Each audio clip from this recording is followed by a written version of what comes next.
فرمایا بلاؤ اس کو، ایک ہمارے ساتھ بیٹھک رکھو اس کی. وہ بندے کو بلایا گیا. امام نے فرمایا کہ جناب سنا کہ آپ کا عقیدہ یہ ہے کہ دنیا میں کوئی خدا نہیں ہے. جی میرا عقیدہ یہ ہے کہ اگر ہوتا تو نظر آتا، اگر ہوتا تو کچھ ہوتا انتظامات جو ہم نہیں دیکھ رہے فلاں فلاں. اس نے اپنی جو باتیں بتانی تھی امام نے سن لی. کہا کہ جناب ٹھیک ہے میں آپ سے کچھ بات کر سکتا ہوں، یا تو آپ مجھے سرٹیفکیٹ کریں کہ آپ کا عقیدہ صحیح ہے، یا میں بتاؤں گا. آپ یہ بتائیں کہ برائے مہربانی آپ کا اسم گرامی کیا ہے تاکہ بات اگر شروع ہو. میرا نام عبداللہ ہے.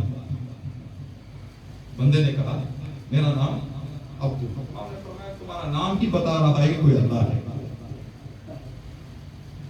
عبداللہ کا معنی پتا ہے تم کو؟ کہا جی اللہ کا بندہ. کون سا اللہ کا بندہ ہے؟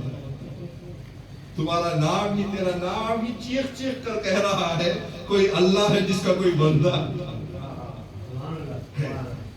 ایک لمحے کے لیے بندے نے سوچا، کہا کہ ٹھیک ہے میرے ماں باپ نے میرا نام عبداللہ رکھا ہے تو ضرور کچھ نہ کچھ ہوگا، میں کہیں غلط راستے پہ چلا گیا ہوں. ایک ہی نام کے معنی پوچھنے میں بندہ ہدایت پا کے چلا گیا.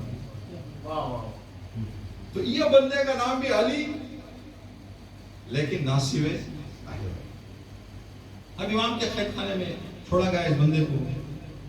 جب شروعات میں جاتے ہیں دیکھیں یہ بات طے ہے، امیر المومنین کی روایت ہے کہ الناس اعداء ما جہلوا. انسان جس انسان سے ملاقات نہیں کرتا ہے، جس کے بارے میں زیادہ معلومات نہیں ہوتی ہے، اس بندے کا ایک مخفی دشمن بنا ہوا ہوتا ہے. سمجھے، ہم ایک ہمارے مذہب کی بڑی سے بڑی شخصیت جس کا کوئی تعارف نہیں کروا. ٹھیک ہے، یہ احساس جو ہے، اسی لیے یہ سوال پوچھا جاتا ہے، شاید ایک دینی سوال بھی آپ کی نگاہوں میں آپ کے معلومات میں اضافہ ہو جائے. لوگ سوال کرتے ہیں کہ مولانا صاحب پہلے خچروں میں جاتے تھے، گھوڑوں میں جاتے تھے، اونٹوں میں جاتے تھے، پیدل جاتے تھے، 3 گھنٹے کا سفر، 30 کلومیٹر کا سفر جو ہے 12 13 گھنٹے 8 گھنٹے لگ جاتے تھے. وہاں پر قصر نماز کا جو ہے کوئی آپشن رکھا ہوگا اللہ نے. آج تو بندہ صبح ناشتہ یہاں پر گھر میں کر رہا ہے، دوپہر پتہ نہیں کس کنٹری میں کر رہا ہے، شام کس کنٹری میں کر رہا ہے. تو ہوائی جہاز میں جا رہا ہو بھی اگر بزنس کلاس میں بیٹھ جائے تو پتہ بھی نہیں چلے گا کہ بندہ میں سفر بھی کر رہا ہوں یا نہیں کر رہا ہوں. تو ایسے لوگوں کے لیے کیا ہے؟ تو جب علماء سے پوچھا گیا تو علماء نے جواب دیا یہ سفر کی تھکان کے لیے قصر نہیں ہے، غربت کے احساس کا قصر ہے. ابھی ہم چلے جائیں دوسرے ملک میں، یہ عمل انجام دینے کے لیے بندے کے لیے ماحول بنتا ہے.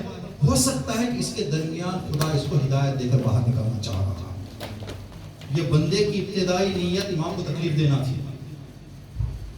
اس نے کانٹریکٹ جو حکومت سے کیا تھا وہ امام کو تکلیف دینے والا کانٹریکٹ تھا، لیکن اللہ نے پتہ نہیں اس بندے کی زندگی میں کیا نیکی دیکھ لی. کہا کہ چل تجھے سب مولوی یا کسی مجتہد سے نہیں، خود امام سے ملا دوں گا، امام سے ملاقات کروا دوں گا تیری. امام سے ملاقات ہو گئی. کہا تو امام کو تکلیف دینے کی نیت سے جا، تیرا ارادہ یہ رہے لیکن مجھے جو کرنا ہے وہ میں کر لوں گا. یہی بات ہے کہ آج جو دنیا کی حالتیں ہو رہی ہیں اس پر بھروسہ رکھیں. خدا کہہ رہا ہے دشمن کو جو کرنا ہے وہ کرنے دے، میرا کام میں کر لوں گا. مجھے معلوم ہے کہ کہاں کس علم پہنچا تھا. تاریخ میں اتنے زیادہ ان حالات میں خصوصاً ہم لوگوں کو پوری طرح سے اپنے عقیدے، ایمان، طاقت، ان چیزوں کو آج سنبھالنے کی بہت ضرورت ہے. کہیں پر بھی کسی بات، کسی میسیج، کسی بات سے ہم اپنے آپ کو اس سرکل سے دور یا کمزور یا سست کرنے نہ دیں. خدا پر عقیدہ رکھیں کہ خدا ایک ناصبی ارادے سے بھی ہدایت باہر نکال دے گا.